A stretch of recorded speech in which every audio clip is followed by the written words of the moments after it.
అంతెందుకు మన ఆర్మీ వెళ్ళి యుద్ధం చేసిన వాళ్ళకే డబ్బులు లేవు, వాళ్ళు కూడా ఈఎంఐలు కట్టుకొని ఇళ్ళల్లో ఉంటున్నారు. కాబట్టి నేను ఒక్కటే అంటాను, సజ్జనార్ గారు కానీ పోలీస్ వ్యవస్థ కానీ ఒక్కసారి వీళ్ళందరినీ కూర్చోబెట్టి ప్రశాంతంగా మాట్లాడి రేట్లు తగ్గడానికి ఏం చేయాలన్నది కూడా ఒక్కసారి ఆలోచించాలి.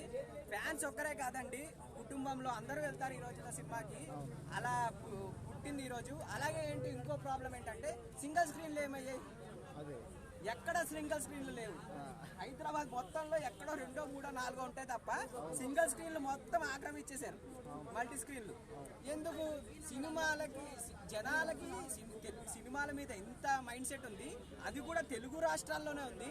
తెలుగు రాష్ట్రాలకి సినిమాలంటే పిచ్చి, వీళ్ళు వద్దన్నా వెళ్తారు కాదన్నా వెళ్తారు అనేసి సినిమాల్ని ఎక్కడికక్కడ థియేటర్ని కొనేసుకొని అవన్నీ మల్టీప్లెక్స్ చేసేసి పీవీఆర్ అని, ఐనాక్స్ అని, ఏషియన్స్ అని ఇవన్నీ ఇప్పుడు వచ్చేసాయి.